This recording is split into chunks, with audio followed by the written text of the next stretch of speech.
The sky was dark, filled with black smoke and flashes of fire. A huge alien battleship was falling from the sky. It crashed into the rocky desert with a loud explosion.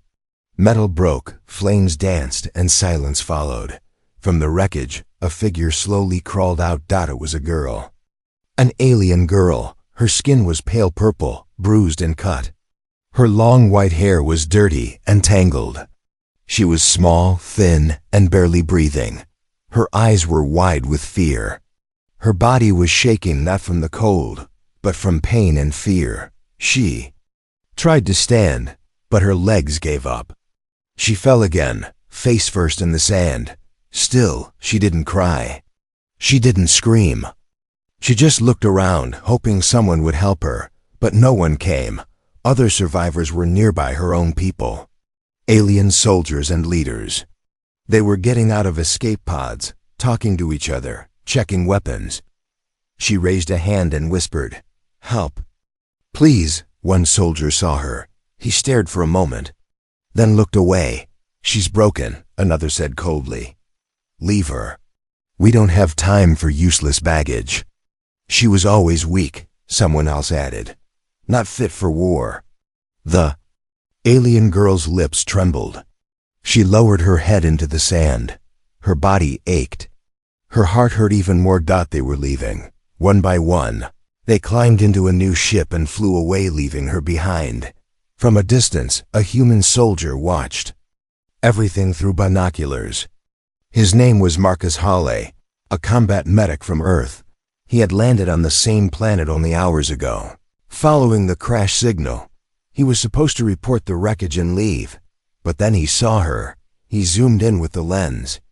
The girl was still, lying in the sand, half covered in broken metal. Her hand moved weakly, as if asking the sky for help. Marcus frowned. He wasn't sure what to do. His orders were clear: observe, report, do not engage. But something about the way she looked like a lost child abandoned by her own family made his chest tighten. Then he heard it. Her voice through his scanner, just a whisper. "Please, don't leave me too." Marcus cursed under his breath. He grabbed his medpack, slung his rifle, and ran toward the crash site. Smoke burned his eyes. The ground was hot. Flames crackled around the wreckage. He moved carefully, avoiding sharp metal and broken wires. Finally, he found her. She was lying still now, eyes half open, barely breathing. He knelt beside her. "Hey, can you hear me?" The girl flinched and tried to crawl away, but she was too weak. "It's okay," Marcus said softly. "I'm not here to hurt you." She looked at him. Her purple eyes were full of fear and confusion. She had never seen a human before. He opened his water bottle and held it to her lips. She hesitated, then drank slowly. "Good," he said. "You're gonna be okay." Her body shook again. "Why are you helping me?" she asked in a weak voice. "You're not one of us." "No," Marcus replied, "but you're still alive. And I don't leave people behind." He lifted her carefully in his arms. She was light as a feather bone's skin, and pain. As he carried her back to his shelter, she rested her head against his chest. The desert wind howled around them. The sun burned above. Behind them, the wreckage burned brighter than ever.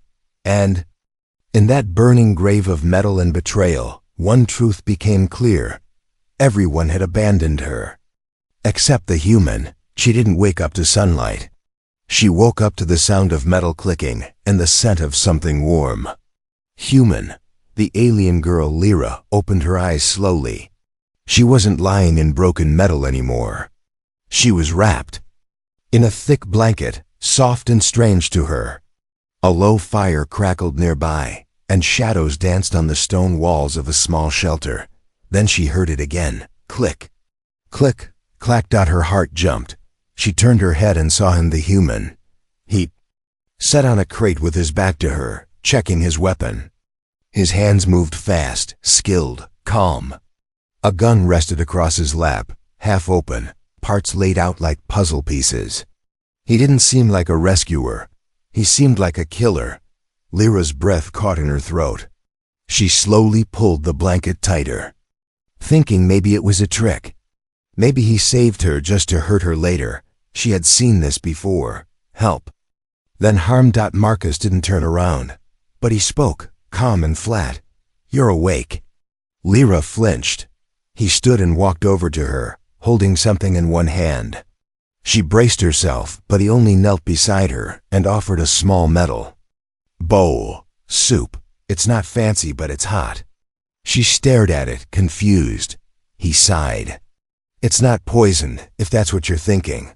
I don't do that. She still didn't move. So he set the bowl beside her and backed away, sitting against the wall. Eat when you're ready. You'll need strength if you want to live. Lyra waited several minutes before slowly reaching for the bowl. Her fingers were shaking, not from the cold, but from fear. And something else.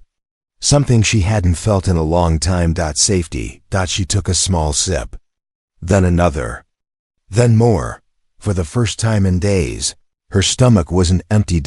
Marcus watched her from the corner of his eye but said nothing. After a while, Lyra finally spoke. Her voice was soft. Why didn't you leave me? Marcus didn't look at her. He just stared at the flames. Because someone had to stay.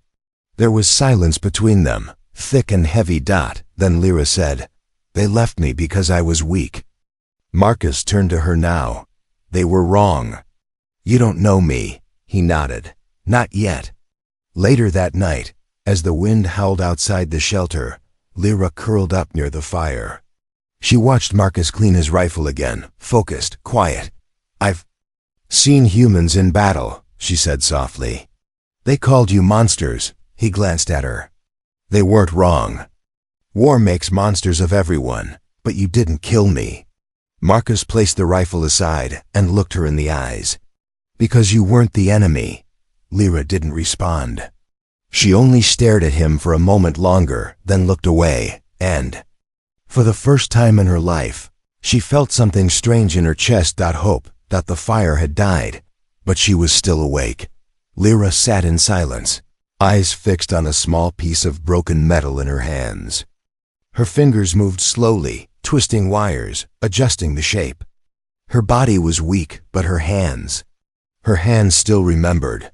Across the room, Marcus slept, breathing steady.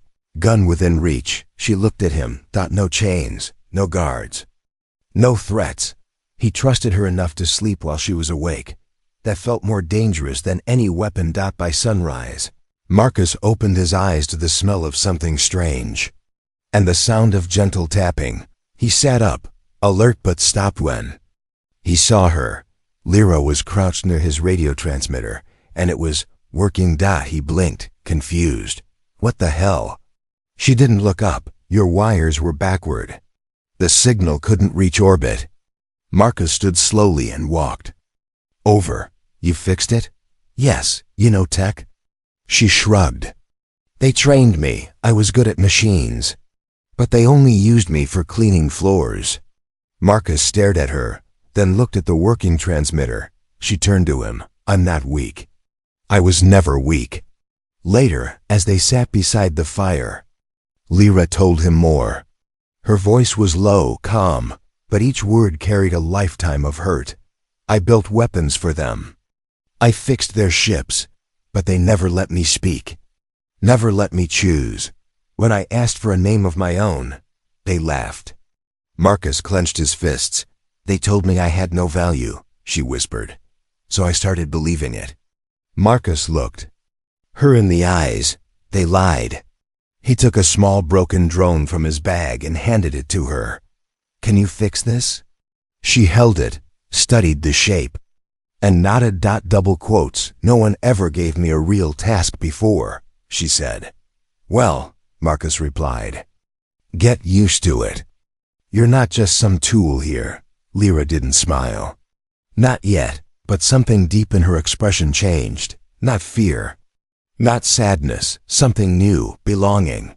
Just as she began rewiring the drone, a light on the transmitter flashed. Incoming signal. Marcus grabbed his gear, tense. Someone's coming. Lyra froze. Is it them? she whispered. Marcus didn't answer right away, but his voice dropped low. We'd better prepare. Radio crackled with static. Then voices. Marcus froze. Lyra stopped breathing. Repeat. Confirm trace on the stolen asset. Sector 9G. Target is female. Priority. Termination. The words sliced through the silence like a blade. Marcus turned. Off the radio. Lyra's hands shook. They found me. Marcus didn't answer. He didn't need to. The look in his eyes said everything. He was already moving, grabbing weapons, shutting down electronics, sealing the doors of the shelter. His calm, steady motions made it clear. He had done this before, but this time, it was different. He wasn't protecting a soldier. He was protecting her. Lyra stood up, barefoot and trembling. I should go, she said. They'll track your heat signature. They'll kill you too. Marcus zipped his bag shut and looked at her. I'm not letting you walk into death. I'm not your problem. You became my problem the moment I carried you out of that wreck. She blinked, stunned. Why? He strapped on his rifle. Because you're worth saving. Even if no one else thinks so. Outside, the wind howled louder. The sound of engines grew closer. Ships. 3. Maybe more. Lyra backed into the shadows. Her knees were weak. Her eyes wide. Marcus, if they capture me, they won't just kill me. They'll erase everything I know. Everything I am. He glanced at her. Then we make sure they don't get close. He handed her a small comms device. If things go bad, you run east to the canyon. There's a tunnel system. You hide in there. Don't stop for anything. What about you? He smirked. I'll slow them down. As the first enemy dropship landed in the dust with a thunderous crunch, Marcus knelt by the window and whispered to himself. One man against the sky. And I'm still not letting them take her. Behind him, Lyra stared, not in fear, but in silent awe. For the first time, someone was standing for her. Not against her. The world outside was fire and dust. Inside, she finally spoke. I didn't run because I was afraid to die. Lyra whispered, staring at the floor. Marcus didn't turn. He was too focused setting traps, checking ammo, rigging motion sensors near the door. I ran. Because I knew something they didn't want the galaxy to see. That made him pause. He turned slowly. What did you take, Lyra? She reached into the pouch tied to her waist, hidden beneath torn cloth, and pulled out a crystal-like chip, small and glowing faintly blue. Marcus's brows furrowed. That's not just data, is it? Lyra looked up at him. It's the design for a weapon that doesn't kill. Marcus narrowed his eyes. Come again? She held it like it was made of glass. My people, the Valari High Command, wanted to destroy humanity, but I found a counter-protocol. A tech that disables weapons on both sides. Peace by force. You mean a shutdown code? A permanent one. If used, no one can fight. Marcus stared at her, stunned. She added quietly. I wasn't supposed to see it. I downloaded it. And that's when they turned on me. Called me a traitor. Left me to die. Marcus exhaled slowly, sitting beside her. All this time, they didn't abandon you because you were weak. They abandoned you because you were dangerous. Lyra nodded. To their war? Yes. A loud explosion boomed in the distance. Marcus checked the camera feed. One trap had been triggered. They're close, he muttered. Lyra stared at the glowing chip. If they get this, they'll erase it, and I'll be forgotten. Marcus stood and loaded his rifle. Then we make damn sure they don't. Just as they moved toward the tunnel escape, a voice echoed through Marcus's comm system. A voice Lyra hadn't heard in months. You can't hide her, human. She's ours. Her face turned pale. That voice. Marcus looked at her. Who is it? Lyra's lips trembled. My father. The wind outside roared like a beast. The ground trembled under their boots. Above them, the sky tore open, and from it came war. Dropships screamed across the clouds like knives slicing heaven. A giant cruiser hovered above the hills, dark and wide as a city. Its symbol burned bright. The Valari Empire. Marcus tightened the straps on his armor. Lyra stood frozen at the edge of the rocks, staring up. That ship. She whispered, "That's my father's command vessel. If he's here, they won't stop." Marcus didn't blink. "Then neither will I." He led her into the canyon entrance, handed her a backup comlink, and pointed deeper into the tunnels. "This path leads to the edge of the mountain. It'll take you half a day. Stay low, stay alive." Lyra shook her head. "No, I'm not running again." He stared at her. "I'm not asking you to run. I'm asking you to survive." She looked at him, eyes burning. "You'll die." He smiled faintly. "Then I'll die standing." Moments later, Marcus walked back to the top of the ridge alone. He had one rifle, 4 grenades, a few stolen alien shock mines, and an army coming for one girl. One soldier versus the sky. The first wave. Arrived 6 Valari scouts. Fast, armored, deadly. Marcus didn't wait. His trap detonated under their feet, tossing metal bodies into the air. He rolled, fired, and vanished into cover like a ghost. 1, 2, 3 down. But they kept coming. More ships. More soldiers. Lyra, watching from a hidden spot above, wanted to scream. She wanted to run to him, but Marcus had made her promise, and for once in her life, someone believed in her enough to fight. As Marcus ducked behind cover, panting and bleeding, he heard a voice echo from the dropship speakers. "Lay down. Your weapon, human. I only want the girl." He stood up slowly, blood dripping from his side, rifle still in hand, and shouted back, "Then come and get her." The battlefield was silent. Not because the war was over, but because death was waiting to speak. Smoke curled around the cliffs. The air stank of plasma and blood. Marcus lay motionless on the ground, one arm stretched toward the canyon edge. His armor was scorched.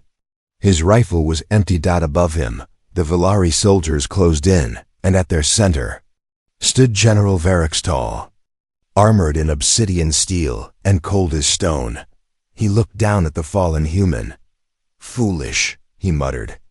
"All this for one broken girl." But before he could raise his hand to give the kill order, a voice shouted from the ridge, "Don't touch him!" Every head turned. There, standing tall against the wind, was Lyra. No longer hiding, no longer running. Her cloak flew behind her like wings, and in her hands she held the glowing chip. Varix narrowed his eyes. "You dare show yourself?" She stepped forward. Her voice didn't tremble. "You wanted to erase me, but I survived." "You're nothing," he growled. "You always were."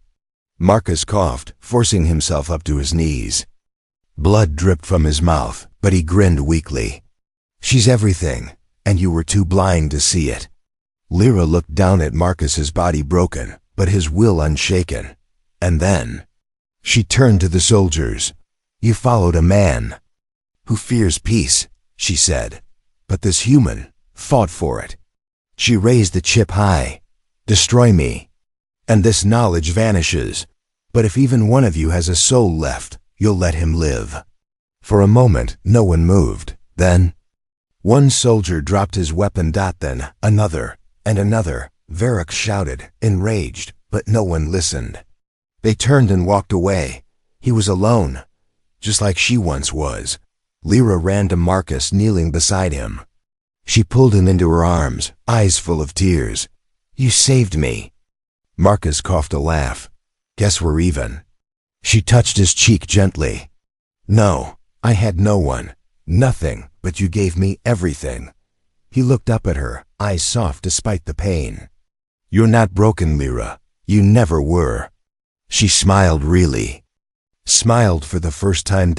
And as the sun rose over the battlefield, she whispered, "I'm not alone anymore."